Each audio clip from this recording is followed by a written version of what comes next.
그쪽에 주차하시기를 부탁을 드리겠습니다. 오늘 하나님께서 우리에게 주시는 말씀은 요한복음 13장 34절에서 35절까지 말씀, 이 말씀을 중심으로 몇 가지 말씀 찾아보면서 함께 라이프팀에 대한 주제로 말씀을 나눌 텐데요. 함께 합독할 말씀은 요한복음 13장 34절에서 35절까지 말씀입니다.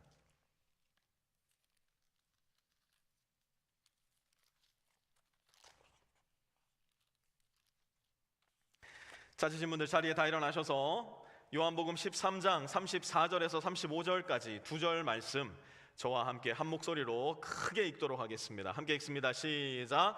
이제 나는 너희에게 새 계명을 준다. 서로 사랑하여라. 내가 너희를 사랑한 것 같이 너희도 서로 사랑하여라. 너희가 서로 사랑하면 모든 사람이 그것으로서 너희가 내 제자인 줄을 알게 될 것이다. 아멘. 자리에 앉으시고요. 가수 노사연 씨 아마 아시는 분들 계실 겁니다. 이 가수 노사연 씨가 부른 노래 중에 만남이라는 제목의 노래가 있습니다. 이 노래를 언젠가 멀지 않은 때 여러분들과 다 함께 한번 불러보고 싶어요. 왜 그러냐면 이 노래의 가사를 가만 보면 이 노래가 기독교적인 가사라고 해도 전혀 손색이 없을 만큼 정말 아름답고 우리의 모습을 그대로 가르쳐주는 명곡의 가사이기 때문이에요. 제가 이 노래의 앞부분 가사를 제가 사실 한번 불러보려고 일주일 동안 많이 연습을 했는데 예배 방해가 될 것 같아서 그냥 가사를 읽어 드릴게요. 한번 들어보세요.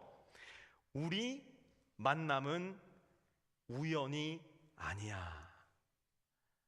딱 선율이 머릿속에 떠오르시는 분들은 아, 내가 연식이 좀 된 사람이구나 이렇게 생각하시면 돼요. 그것은 우리의 바램이었어. 있기에 너무한 나의 운명이었기에 바랄 수는 없지만 영원을 태우리. 그리고 나서 돌아보지. 딱 떠오르시는 분들 계시죠? 저는 이곳에 모여있는 저와 여러분의 만남이 꼭 이 노래의 가사와 같지 않을까 생각을 해봅니다. 우리 빛의 교회 성도들의 만남도 우연이 아닙니다. 여기에 모여 함께 예배하고 있는 우리의 관계도 결단코 우연이라 말할 수 없습니다.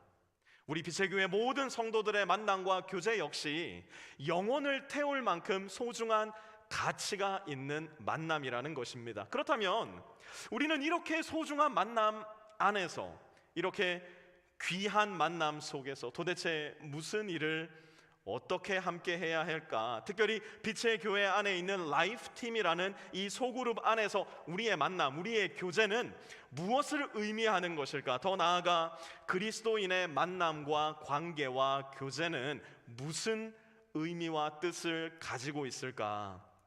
오늘은 라이프팀 특별 시리즈 두 번째 시간으로 What Lifeteam? 라이프팀과 그리스도인의 만남은 무엇일까? 하나님의 말씀을 통해서 공부해보는 시간 가지려고 하는데요. 크게 세 가지로 여러분들과 함께 What Lifeteam? 우리의 만남은 무엇일까? 우리 라이프팀의 목적은 무엇일까? 함께 나누는 시간 가지려고 합니다. 첫 번째로 그리스도인의 만남은 예수님 안에서 시작되고 예수님 안에서 끝이 난다는 것을 반드시 우리는 가슴 깊은 곳에까지 새겨놓을 수 있어야 합니다. 우리의 만남이란 무엇인가? 우리의 만남은 예수님 안에서 시작되고 예수님 안에서 끝이 나는 만남이라는 겁니다. 고린도후서 5장 21절 말씀 우리 한번 같이 읽어봤으면 좋겠는데요. 한 목소리로 읽습니다. 시작. 하나님께서는 죄를 모르시는 분에게 우리 대신으로 죄를 씌우셨습니다. 그것은 우리가 그리스도 안에서 하나님의 의가 되게 하시려는 것입니다. 아멘. 여러분, 우리의 만남은 예수님이 계시지 않았다면 애초에 시작될 수도 없는 만남이고 관계였습니다. 다시 한번 고린도후서 5장 21절의 말씀을 잘 보셨으면 좋겠는데요. 하나님께서 죄를 모르시는 분에게 우리 대신으로, 저와 여러분 대신으로 그분에게 죄를 뒤집어 씌우셨다는 거예요. 그렇다면 이게 무슨 말일까? 우리는 생각을 해보아야 합니다. 우리의 죄가 우리와 하나님 사이의 관계를 완전하게 단절시켰다는 의미가 바로 이 말씀 구절 안에는 들어 있습니다. 그런데 하나님께서 예수님에게 우리의 죄를 대신 뒤집어 씌우심으로써 저와 여러분에게 무슨 일이 일어났다는 거예요? 그 예수님을 믿는 우리가 예수님 안으로 들어가게 되어서 하나님과 끊어져 있었던 저와 여러분의 관계가 하나님과 예수님께서 나누시는 그 황홀하고 친밀한 관계와 꼭 같은 만남으로 변화되게 되었다는 사실이에요. 그래서 사실 저와 여러분은 여전히 죄인이지만, 저와 여러분이 너무나 잘 알고 있는 것처럼 저와 여러분은 오늘 하루도 수도 없이 많은 죄를 지으며 살아갈지도 모르지만, 우리 죄를 위해 대신 죽으시고 부활하신 예수님 안에 우리가 있기 때문에 하나님의 눈에 우리는 예수님과 꼭 같이 아름다운 존재로 새롭게 태어나게 되었다는 사실이에요. 그러니 우리는 예수님 안에 있는 용서받은 죄인, 예수님 안에 있기 때문에 비록 나는 그렇게 느껴지지 않는다 하더라도 하나님이 의롭다 여겨주시는 사람으로 재창조되었다는 사실이에요.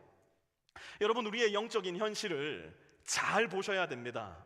우리의 영적인 현실을 잘 기억하고 계셔야 됩니다. 때때로 우리 마음이 이 말씀을 제대로 받아들이지 못할 때가 분명히 있을 겁니다. 때때로 내가 용서받았다는 사실이 전혀 믿기지 않을 때도 우리의 신앙의 여정 가운데는 틀림없이 있을 거예요. 하지만 예수님을 믿음으로 말미암아 구원받은 하나님의 자녀들, 그래서 한 지역교회 안에 모여서 예수 그리스도를 머리로 모시고 한 몸을 이루어가는 우리는 누구 안에 있다고요? 그리스도 예수 안에 있다는 겁니다. 그러니 여기서 만나게 되는 모든 관계들, 그것은 우리가 시작하고 우리가 이끌어가는 만남과 관계가 아니에요. 우리의 관계는 주님이 먼저 시작하시고 우리의 만남 역시 주님께서 이끌어 가신다는 것을 기억해야 됩니다. 바로 이러한 이유 때문에 우리는 서로에게 무엇인가를 요구하고 불평하고, 그래서 네가 내 뜻대로 움직여주지 않을 때 그를 미워하고 험담하고 힐난할 수 있는 사람들이 될 수 없어요. 우리는 단순히 너도 나도 예수 그리스도의 은혜로 예수님 안에 있는 한 몸이기 때문에 우리가 해야 할 전부의 일은 서로의 인생의 기쁨으로 참여하고 서로의 삶의 아픔과 슬픔을 함께 끌어안으며 함께 인생의 여정을 걸어가는 사람들이 되어야 합니다. 왜 그런가요? 우리의 만남은 예수 그리스도 안에서만 이루어지는 만남이기 때문이에요. 여러분, 한번 잘 생각해 보세요. 특별히 우리 한국 이민교회의 상황을 한번 잘 떠올려 보세요. 왜 그렇게 우리 이민교회 안에는 아프고 슬프고 병든 역사가 그토록 많은 걸까요? 왜 우리 한인 이민사회 역사에는 그토록 깨어지고 갈라지고 망가진 교회의 역사가 너무나 일반적으로 기록되어 있는 것일까요? 자꾸만 목사가 유행가 이야기를 해서 죄송합니다만, 우리나라 국민가수라고 불리는 김건모 씨가 부른 잘못된 만남이라는 이 가사 안에 우리 교회 안에 일어나고 있는 모든 문제의 원인이 다 들어있어요. 이 노래 가사를 보면 이래서 우리가 이 모양 이 꼴이구나 라는 걸 알 수 있는데요, 이 가사를 보면 내 여자친구를 어느 날 내가 내 가장 친한 친구에게 소개시켜줬는데 어느 날부터인가 너와 내 친구는 나를 멀리하고 너와 네가 둘이서만 가까이 하는 것을 보는 그 어느 날, 이게 우리 한인교회가 가지고 있는 가장 본질적인 문제예요. 우리의 신랑이요, 우리의 주님이신 예수 그리스도께서 나를 너에게 소개시켜 주셨어요. 우리의 주님이신 예수 그리스도께서 우리를 또 다른 누군가에게 소개시켜 주신 거예요. 그런데 우리는 무엇을 하고 있습니까? 우리의 주님이요, 우리의 신랑이신 예수님을 쏙 빼놓고 너와 내가 즐거울 수 있는 만남, 너와 나만 좋으면 그만인 만남을 계속해서 가지게 된 거예요. 잘못된 만남을 교회 안에서 갖기 시작했다는 겁니다. 지금도 어쩌면 우리 교회 안에도 있을지 모를 미움과 시기와 질투와 험담은 도대체 무엇 때문에 생겨난 것일까요? 다른 거 볼 것도 없습니다. 예수님 안에서의 만남을 가져야 하는데 예수님만 쏙 빼놓고 만나려 하니 우리의 만남이 제대로 된 만남이 될 수가 없더라는 거예요. 그러니 거기에 남는 게 뭡니까? 나의 욕심과 고집, 나의 욕망과 소원을 따른 만남만이 남는 겁니다. 그러니 우리는 서로에게 자꾸만 요구합니다. 서로에게 자꾸만 고집을 부립니다. 왜 당신은 나에게 오지 않느냐고, 왜 당신은 내가 원하는 것을 해주지 않느냐고, 왜 당신은 내가 원하는 자리에 가 서 있기를 거절하느냐고. 우리 모두가 거듭 예수님 안으로만 들어가야 되는데 우리는 자꾸 너를 내 안으로 끌어들여 내 안에 너를 가두고 억압하려 하고 있는 거예요. 만약 내가 신자라면, 만약 내가 예수님을 믿어 거듭난 그리스도인이라면 우리는 서로에게 요구할 자격을 잃어버리게 됩니다. 우리는 오로지 예수님께서 요구하시고 말씀하시는 것을 귀 기울여 듣고 그것에 순종하는 사람이 되어야 할 뿐입니다. 왜 그렇습니까? 아무런 자격이 없었던 나를, 아무런 자격이 없었던 너를 오직 예수 그리스도의 은혜로 예수님 안으로 불러주셨기 때문에 그래요. 그러니 그리스도 안에서 만난 너와 내가 앞으로 해나가야 할 일은 어떤 일일까? 두 번째로, 그리스도인의 만남은 오직 말씀을 통해서만 성숙시켜 나가야 함을 우리는 기억해야 됩니다. 그리스도인의 만남은 다른 곳으로 살아가는 게 아니에요. 다른 곳으로 재미를 보는 게 아니에요. 다른 곳으로 즐거움을 얻는 게 아니에요. 오직 말씀을 통해서만 성숙하고 자라나야 합니다. 에베소서 4장 15절 말씀 우리 같이 한번 큰 목소리로 읽어봤으면 좋겠는데요. 같이 읽습니다. 시작.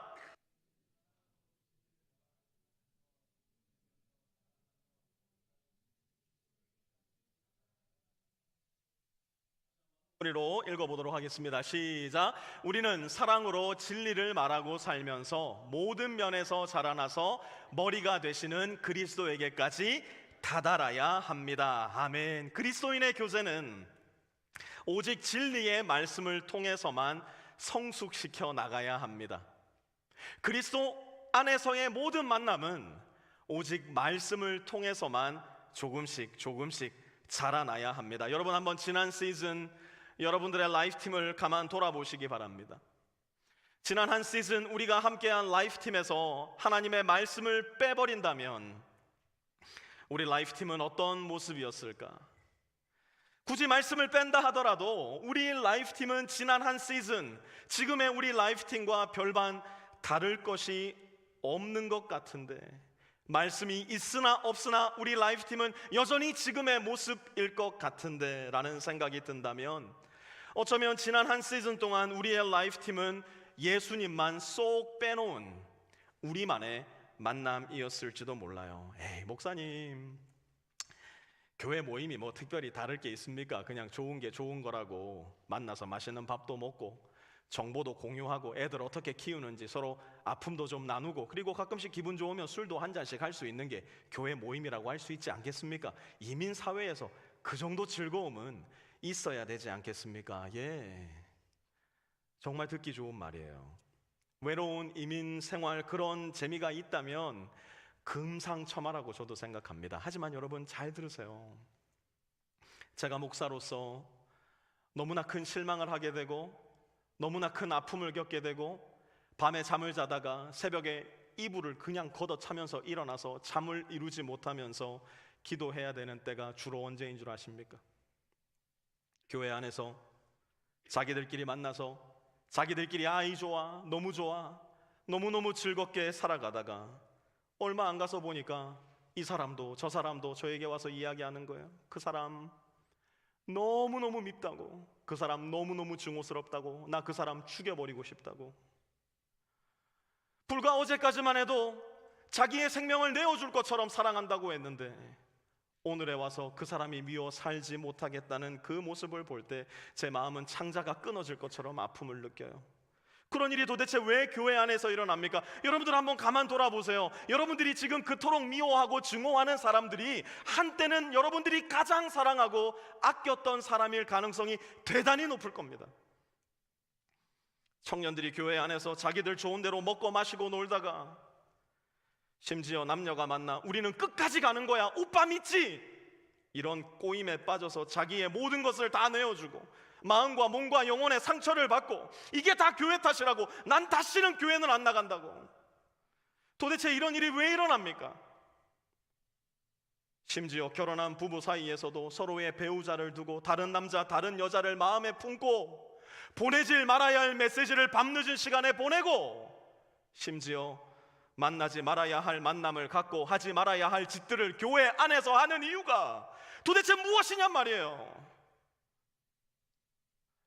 그 시작은 언제나 교회라고 별반 다를 게 있겠습니까?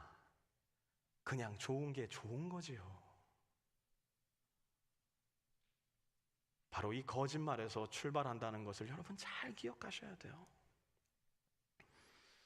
말씀을 통하지 않고 오로지 자기의 욕망을 따라, 오로지 자기의 욕심과 쾌락과 편의와 편리를 따라 우리가 만나게 될 때 결국에는 그 만남은 파괴적이고 비극적인 만남으로 결말이 나게 될 거예요. 그러므로 사랑하는 빛의 성도 여러분들이요, 잘 들으시기 바랍니다. 신자들의 만남, 그리스도인들의 만남, 우리 라이프팀에서의 만남은 오직 말씀을 통해서만 만나는 만남이 되어야 합니다. 오직 말씀을 통해서만 자라나야 합니다. 오직 말씀을 통해서만 즐거움을 느낄 수 있어야 합니다. 아, 목사님, 그러면 말씀을 통해서 만난다고 하니까 이제부터 라이프팀이 만날 때마다 마태복음 4장 16절에 말씀하시기를 이렇게 말씀하셨어요. 레위기 3장 12절에 말씀하시기를 이렇게 말씀하셨어요. 우리는 말끝마다 말씀을 인용해야 되는 걸까요? 아니요, 그렇지 않습니다.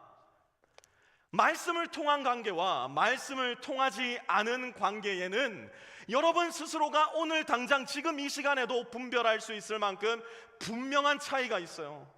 그 차이가 무엇이냐? 말씀을 통하지 않은 관계에도 사랑이 있어요. 말씀을 통하지 않은 관계에도 즐거움이 있어요. 말씀을 통하지 않은 관계에도 넘치는 위로가 분명 있습니다. 그런데 이건 어떤 사랑이냐? 타인을 사랑하기는 사랑합니다. 하지만 이 사랑의 최종 목적은 당신이 아니라 나의 기쁨과 나의 즐거움과 내가 준 만큼 되돌려 받아야만 하는 내 사랑의 목적이 있다는 것을 우리는 잘 기억해야 돼요. 이것이 말씀을 통하지 않은 사랑의 가장 결정적인 특징이에요. 그러니 그 사랑이 나에게 유익하지 않을 때, 그 사랑이 나에게 내가 바라는 만큼 되돌아오지 않을 때 나는 그 사랑을 얼마든지 오늘 당장이라도 내팽겨 쳐버릴 수 있고, 오늘까지만 해도 사랑이라 말했던 나의 그 마음이 내일에는 증오와 미움으로도 얼마든지 뒤바뀌어 있을 수 있다는 거예요. 무엇을 할 때요? 말씀을 통하지 않은 사랑을 내가 하고 있을 때. 반면 말씀을 통한 사랑은 어떤 사랑일까? 너를 사랑하되, 이 사랑의 최종 목적은 내가 아니에요. 이 사랑의 최종 목적은 너도 아니에요. 내가 말씀을 통하여 너를 사랑할 때 이 사랑의 최종적이고 근원적인 목적은 바로 우리를 위해 이 세상에 오시고 나를 위해 죽으셨으며 죽으신 이후에 3일 만에 부활하신 예수님을 사랑하는 목적이 바로 말씀을 통한 사랑의 결정적인 특징이에요. 그러니 말씀을 통한 사랑은 네가 나에게 내 기대대로 반응하지 않더라도 견딜 수 있어요. 내가 생각한 만큼, 내가 기대한 만큼 내 사랑의 스토리가 흘러가지 않는다 하더라도 얼마든지 괜찮을 수 있는 거예요. 왜요? 애초에 너의 사랑을 얻기 위해서 너를 사랑한 것이 아니었기 때문이에요. 그러면 무엇을 위해서 너를 사랑하는 것일까? 에베소서 4장 15절 말씀 다시 한번 읽어보겠습니다. 시작. 우리는 사랑으로 진리를 말하고 살면서 모든 면에서 자라나서 머리가 되시는 그리스도에게까지 다다라야 합니다. 아멘. 우리가 말씀을 통해서만 교제하는 이유, 너를 사랑하되 예수님을 위해서 사랑하는 이유가 뭐냐? 오직 사랑으로 진리를 말하고 살면서, 오직 사랑으로 말씀을 통하여 만남으로 인하여서 모든 면에 우리 주 예수 그리스도에게까지 자라기 위해서, 그것이 바로 우리의 만남이 말씀을 통해야만 하는 이유예요. 그리고 이것은 우리의 만남을 우리 인생 존재의 최종 목적으로 이끌어 가는데요, 마지막으로 그리스도인의 만남은 하나님의 영광을 위함입니다. 그리스도인의 모든 만남은 최종적으로 하나님의 영광을 위함이에요. 성경에서 이 영광이라는 단어만큼 사실 저와 여러분을 헷갈리게 하는 말이 없는 것 같아요. 하나님께 영광을 올려드립시다 라고 말하면 저와 여러분의 머릿속에는 자연스럽게 열광적으로 박수치고 찬양하는 모습이 아마 떠오르게 될 겁니다. 우리가 전심으로 하나님을 찬양할 때, 우리가 한 교회 공동체로 모여 하나님을 소리 높여 찬양할 때 우리는 분명 하나님께 영광을 돌리게 됩니다. 성경은 이렇게 하나님께 영광을 돌릴 것을 우리에게 매우 많은 경우에 매우 다양한 방법으로 가르쳐 줍니다. 그리고 우리가 방금 찬양 시간에 그렇게 했듯이 이 일을 제법 잘 해내는 편입니다. 문제는 우리가 하나님께 영광을 돌릴 때 오직 이 일만 제법 잘 해낸다는 데 있어요. 성경은 우리가 하나님을 영화롭게 하고 하나님께 영광을 돌려드리는 방법으로 매우 다양한 일들을 제시합니다. 그 중에 우리가 가장 쉽게 잊고 있는 방법 하나가 무엇이냐면 로마서 15장 5절과 6절의 말씀에 있습니다. 같이 한번 읽어볼게요. 시작. 인내심과 위로를 주시는 하나님께서 여러분이 그리스도 예수를 본받아 같은 생각을 품게 하시고 한 마음과 한 입으로 하나님 곧 우리 주 예수 그리스도의 아버지께 영광을 돌리게 해 주시기를 빕니다. 아멘. 애들을 키우시는 부모님들 여기 많이 계신데요, 애들을 키우다가 애들이 조금 속을 썩이면 엄마는 뭐라고 얘기해요? 아유, 저거 아빠 닮아가지고 말 안 듣는다고.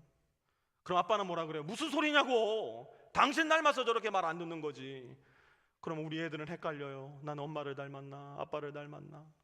그러다가 애가 뭐 조그만한 거 하나라도 잘하면, 지난 학기에 저희 아들은요 학교에서 정말 너무 자랑스러운 상장을 받아왔는데요, 테크 어워드. 이게 뭐야? 물어봤더니 자기가 파워포인트를 넘겨줬대요. 테크 어워드 받아왔어요. 와, 얼마나 줄상이 없으면 저런 걸 만들어서 줬을까. 그런데도 집 한가운데 탁 놔두고 아침마다 보고, 역시 우리 아들이야, 날 닮아가지고. 이게 우리잖아요. 아유, 아빠 닮아가지고 이렇게 잘하는구나. 아유, 얼마 닮아가지고 이렇게 잘하는구나. 우리 애들이 더 헷갈리게 되는 겁니다. 우리 부모님들 근데 그게 솔직한 우리 마음이잖아요. 우리 애들이 어디를 가서든, 교회에서든 학교에서든 친구 집에 가서든, 아유 어쩜 그렇게 자기 아들은 착해, 아유 어쩜 그렇게 자기 아들은 이런 걸 잘해, 아유 어쩜 그렇게 자기 딸은 인사를 잘해, 아주 작은 칭찬이라도 받을라 치면 그렇게 좋을 수가 없잖아요. 그렇게 마음이 뿌듯하잖아요. 다른 말로 하면 그게 뭔지 아세요? 우리 아이들 때문에 우리 엄마 아빠들이 영광스러워지는 거예요. 우리 아이들의 삶으로서 우리 엄마 아빠를 영화롭게 하고 있는 거라고요. 하나님을 영광스럽게 하는 것이 이것과 꼭 같아요. 우리가 하나님의 독생자 곧 하나님과 완전한 본질을 가지신 예수 그리스도의 모습을 닮아가면, 그래서 예수 그리스도 안에 거하면서 우리가 말씀을 통해 서로를 교제하고, 그리고 예수 그리스도의 모습으로 조금씩 닮아 나가게 된다면 그것이 하나님께서 저와 여러분을 통해 영광 받으시는 방법이라는 거예요. 그러면 또 한 가지 물어봐야 돼요. 도대체가 예수님을 닮는다는 게 뭡니까? 예수님을 닮아라, 예수님을 닮아야 된다, 예수님의 장성한 분량에까지 이르러야 된다, 이야기는 많이 들은 것 같은데 도대체 예수님을 닮는다는 정확한 의미가 무엇입니까? 예수님은 이것을 이렇게 말씀해 주셨어요. 요한복음 13장 34절에서 35절 같이 한번 읽어보겠습니다. 시작. 이제 나는 너희에게 새 계명을 준다. 서로 사랑하여라. 내가 너희를 사랑한 것 같이, 어떻게 해요? 다시 한번. 내가 너희를 사랑한 것 같이 너희도 서로 사랑하여라. 여러분, 예수님을 닮는 방법 절대 다른 방법 없습니다. 내가 너희를 사랑한 것과 같이 너희도 서로를 사랑하여라. 여러분, 다른 기준은 없어요. 다른 기준은 그 어디에서도 찾아볼 수 없어요. 오직 예수님이 우리의 기준이에요. 예수님께서 나를 사랑하신 것 같이, 예수님이 나를 사랑하신 것 같이, 예수님이 나를 사랑하신 것 같이 나도 내 곁에 있는 나의 남편과 아내를, 나의 이웃을, 직장 동료와 선배, 후배를, 나의 친구를 사랑할 때 세상은 사실 그제서야 비로소 우리가 예수님을 믿는 사람임을 알아채게 되고 그것이 하나님께 영광이 되는 겁니다. 이것이 우리가 라이프팀에서 해야 할 유일한 일이라고 해도 저는 전혀 지나치지 않다고 생각합니다. 우리 교회도 이민교회이기 때문에 어쩔 수 없이 다른 지역에서 이주하셔서 우리 교회 가족이 되신 분들이 적지 않아요. 또 달라스 안에서도 다른 교회를 섬기시다가 혹은 신앙을 멀리 떠나 있다가 다시 신앙 안으로 들어오신 분들도 계신데요, 적지 않은 교회들이 소그룹의 존재 이유를 증가시키고 배가시키고 번식시키고 증식시키는데 그 초점을 두는 경우가 참 많이 있습니다.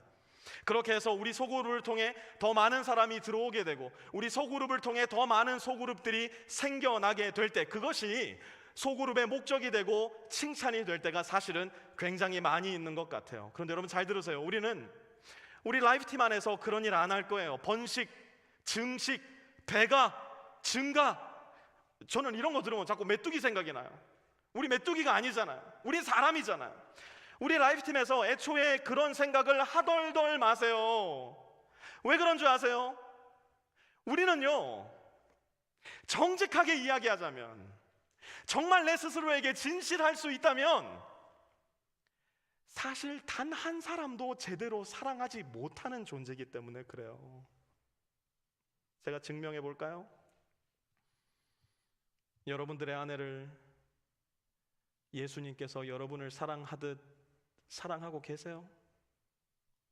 여러분의 남편을 예수님께서 여러분을 위해 목숨을 내어주신 것처럼 그렇게 사랑하고 계신가요? 옆에 앉아있는 내 아내, 내 남편 그 한 사람도 제대로 사랑하지 못하는 연약한 존재가 우리예요. 심지어 내 배로 낳은 내 자식도 제대로 사랑하지 못하는 존재가 우리인데 무슨 놈의 배가 타령이고 무슨 놈의 증식 타령이에요. 그런 어젠다가 마음속에 있는 분들 혹여라도 한 분이라도 이 자리에 계시다면 오늘 그 어젠다 다 털어내 버리시기 부탁드립니다. 허망한 꿈이에요. 우리 주 예수 그리스도를 한번 생각해 보세요. 예수님은 언제나 한 사람을 만나러 가셨어요. 텍사스 여름 더위보다 더 뜨거운 중동의 한낮 그 불볕 더위에 우물가에 앉아있는 그 여자 한 사람을 만나기 위해 수가성의 우물가를 향해 가셨던 분이 우리 주 예수 그리스도시고요, 키가 작아 예수님을 볼 수 없어 나무 위에 기어 올라가 있던 그 삭개오 한 사람을 만나기 위해 직선으로 갈 수 있는 도로를 피해 빙 둘러 걸어가셨던 분이 바로 우리 주 예수 그리스도세요.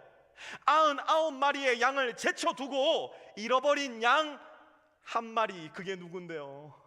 그게 사실 저잖아요. 그게 사실 여러분이잖아요. 그 양 한 마리 이름 있는 저와 여러분을 찾기 위해서 천리길도 마다하지 않으시고 저 높고 높은 결을 건너 이 낮고 낮은 땅 위에 오신 분이 바로 한 사람을 찾으시는 우리의 주님 예수 그리스도세요.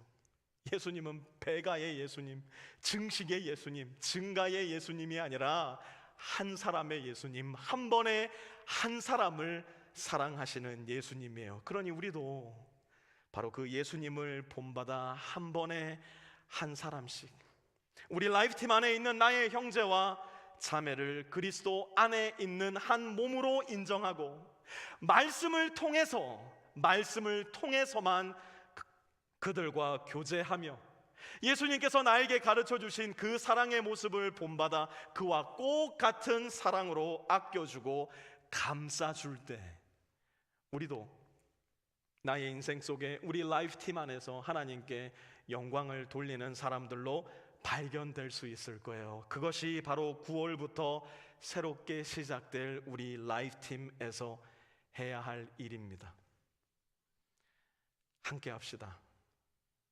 이것이 주님께서 우리에게 요구하시는 길이라고 한다면 어렵고 힘들고 귀찮고 나를 내어주어야 하고 양보해야 하고 내 고집과 욕망을 내려놓아야 한다 하더라도 주님께서 이 길을 같이 가자 말씀하신다면 말씀을 듣는 가운데 이것이 우리가 함께 해야 할 일이다, 성령 하나님께서 여러분들 마음을 두드려 깨워주신다면 함께 하십시다.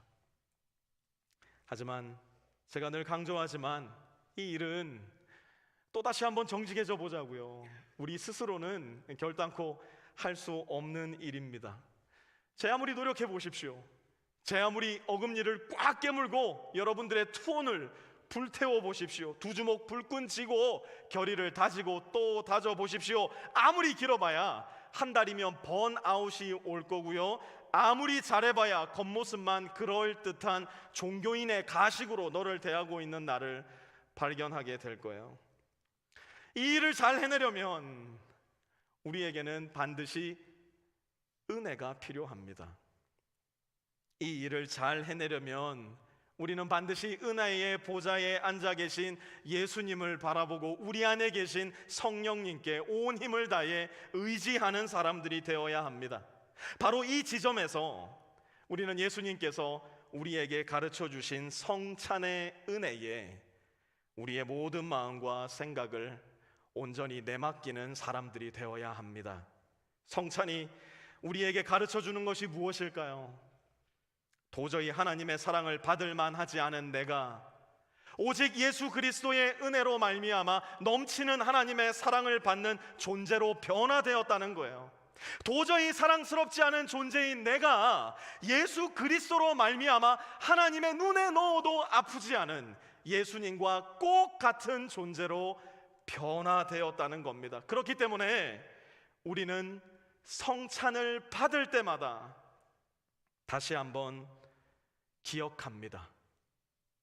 빵을 떼고 붉고 달콤한 포도주 주스가 내 목구멍을 타고 내 몸 안으로 들어갈 때 다시 한번 우리의 온 몸으로 느끼고 받아들이는 겁니다. 무엇을요? 나를 살리는 것은, 나를 살게 하는 것은 오직 나를 위해 그 몸을 찢으신, 오직 나를 위해 그 피를 흘려주신, 그러나 죽으신 지 사흘 만에 부활하셔서 다시 살아나신, 지금도 하나님의 보좌 우편에 앉으셔서 나를 위해 기도해 주고 계신 예수님 때문이라는 것을, 바로 거기에서 우리는 서로 만나게 되는 겁니다. 예수님 안에서 만나 말씀을 통해 교제하며 하나님께 영광을 돌리는 삶의 길을 배우고 도전할 힘과 용기는 결국은 나에게로부터 나오는 것이 아니라 나에게로 주어지는 예수 그리스도의 은혜에 있다는 것을 기억하셔야 돼요. 우리 그 마음을 가지고 함께 오늘 성찬을 나눌 수 있었으면 좋겠는데요. 혹시 성찬기를 받지 못하신 분들은 뒤에 우리 전도사님이 준비하고 계시니까요, 손을 들어서 표시해 주시면 여러분들 성찬기 받으실 수 있도록 여러분들께 드리도록 하겠습니다. 못 받으신 분 계시면 손을 들어서 표시해 주시기 바랍니다. 우리 저기 왼쪽에 계시거든요.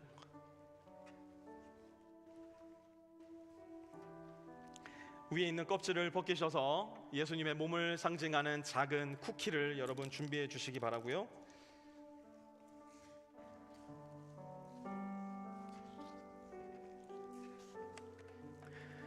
이 쿠키를 여러분의 손으로 만지시고 이제 곧 여러분의 입으로 넣어 이 쿠키가 여러분의 입에서 잘게 부서질 때 여러분 기억하시기 바랍니다. 예수님의 몸이 이제 곧 내 입안에서 부서질 이 작은 쿠키와 꼭 같이 나를 위해 부서지신 겁니다. 그리고 예수님은 그 일을 하시기 전에 우리에게 이렇게 명령하셨어요. 이것은 너희를 위하는 내 몸이다. 이것을 행하여 나를 기억하여라. 여러분 기억하세요. 우리 중에 예수님의 사랑을 받을 만한 자격이 있는 사람은 한 사람도 없습니다. 우리 중에 예수님께서 자기 몸을 버리시기까지 사랑스러운 사람은 단 한 사람도 없습니다. 오로지 주님의 은혜로 우리는 하나님께 받아들여진 거예요. 그러니 자격 없는 내가 주님의 몸을 상징하는 이 작은 쿠키를 내 입에 넣을 때 우리는 믿음으로 주님의 은혜를 받아들이는 겸손한 사람이 되는 겁니다. 주님의 말씀을 따라 주님의 몸을 상징하는 이 작은 쿠키를 취하도록 하시겠습니다.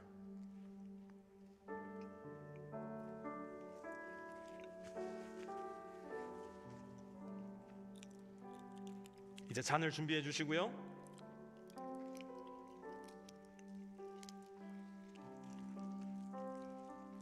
식후에 잔도 이와 같이 하시고서 말씀하셨습니다. 이 잔은 내 피로 세운 새 언약이다. 너희가 마실 때마다 이것을 행하여 나를 기억하여라. 우리를 위해 피를 흘려주시고 우리와 새로운 약속을 맺어주신, 그래서 내가 너를 끝까지 사랑하겠다, 책임지겠다 말씀해 주신 우리 예수님의 그 약속을 기억하시면서 믿음으로 이 잔을 함께 취하도록 하시겠습니다.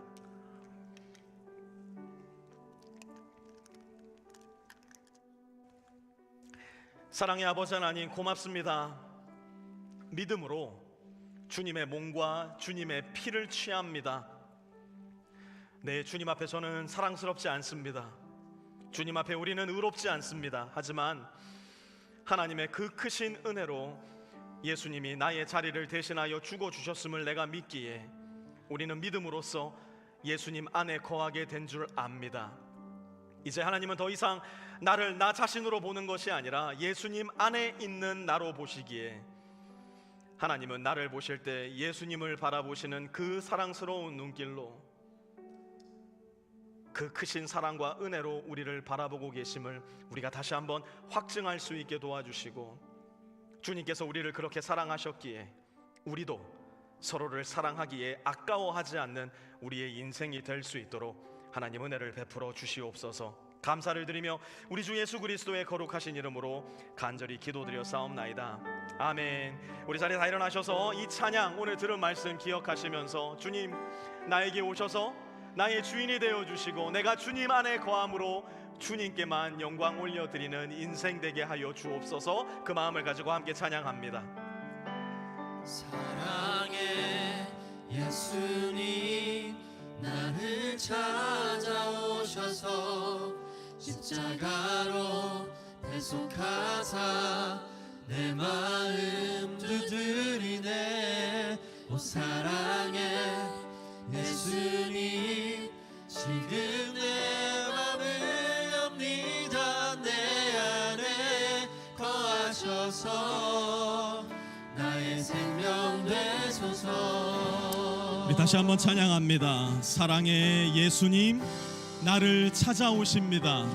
사랑의 예수님, 나를 찾아오셔서 십자가로 대속하사 내 마음 두드리네. 오 사랑의 예수님, 지금 내 맘을 엽니다. 내 안에 거하셔서 나의 생명. 사랑의 예수님, 나를 먼저 찾아오신 분이 예수님입니다.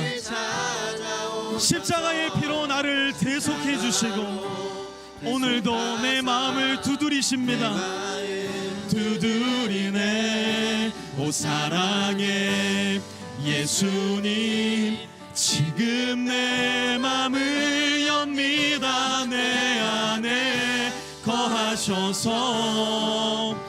우리 다시 한번 전심으로 사랑의 예수님, 예수님, 나를 찾아오셔서 십자가로 대속하사 내 마음 두드리네. 오 사랑의 예수님, 지금 내 맘을 엽니다. 내 안에. 우리 마지막으로 사랑의 예수님, 내가 주님께 마음 열기 원합니다. 나에게 찾아와 주시옵소서. 예수님, 나를 찾아오셔서 십자가로 대속하사 내 마음 두드리네. 오 사랑의 예수님, 지금 내 맘을 엽니다. 내 안에 거하셔서 나의 생명 되소서. 우리 시간 사랑의 예수님을 다시 한번 우리 마음 가운데 기억하고 되뇌이며 사랑의 예수님을 내 마음 중심 가운데 모시는 기도를 하나님께 올려드리기 원합니다. 우리가 몸은 교회에 있지만 여전히 내 마음 중심에는 예수님이 아니라 내 마음의 욕심과 욕망과 우상으로 가득할지도 모릅니다. 오늘 이 시간 들은 말씀 가운데 성령이 역사하여 주셔서 내 마음의 중심이 예수 그리스도 되게 하여 주시고, 예수님 안에 우리를 자꾸만 우겨 넣으려고 하는 것이 아니라 예수님 안으로 내가 들어가 예수님을 주인으로 모시고 살아가는 삶, 그리하여 예수님의 말씀이 내 인생의 중심이 되고 예수님의 영광이 내 인생의 목적이 되는 삶 되게 해달라고 이 시간 하나님 앞에 기도하는 시간 잠시 갖도록 하겠습니다. 함께 기도합니다. 하나님 아버지, 사랑의 예수님을 내 마음의 중심으로 초대하기 원합니다. 하나님, 내 마음의 우상과 내 마음의 욕심과 욕망을 성령의 그 불같은 역사하심으로 태워주시고, 하나님, 내 마음의 온전한 생각이, 내 마음의 온전한 중심이 오직 예수님 한 분 되게 하심으로 인하여서 우리가 예수님 안에 만나는 존재로, 예수님의 말씀을 통해서 만나는 존재로, 예수님의 영광을 위해 만나는 존재로 날마다 변화하여 주님을 닮아가는 우리 모든 빛의 성도 다 될 수 있게 주님 도와주시옵소서. 하나님, 우리 교회 안에 예수님을 마음의 주인으로 모시지 않은, 그리하여 결국에는 영원한 멸망으로 들어가는 불행하고 비천한 영혼 없도록 도와주시고, 아버지 하나님, 성령께서 우리 각자 한 사람 한 사람 마음 가운데 일하여 주심으로 말미암아 예수님을 구세주요 주인으로 모신 인생으로, 그리하여 주님 안에 살아가는 인생으로 거듭나고 새롭게 되는 인생 살 수 있도록 주님 역사하여 주시옵소서. 사랑의 예수님, 나를 찾아오셔서 십자가로 대속하사 내 마음 두드리네. 오 사랑의 예수님, 지금 내 마음을 엽니다. 내 안에 거하셔서 나의 생명 되소서. 이제는 우리 주 예수 그리스도의 은혜와 하나님 아버지의 무한하신 사랑하심과 성령의 내주 교통하심이 이제는 우리 주 예수 그리스도 안에 거하는 우리가 됨으로 말미암아 오직 예수 그리스도의 말씀으로 성숙하고 성장해 나감으로 말미암아 오직 하나님의 영광을 위해서 살아가기로 다짐하며 이 교회를 떠나가는, 그래서 한 주를 하나님의 영광을 생각하며 살아가기를 다짐하는 우리 모든 빛의 성도들 머리 위에와 그들의 가정 위에, 직장 위에, 기업 위에, 모든 관계들과 학업들 위에도 이제로부터 영원토록 함께하옵시기를 간절히 축원하옵나이다. 아멘. 주님.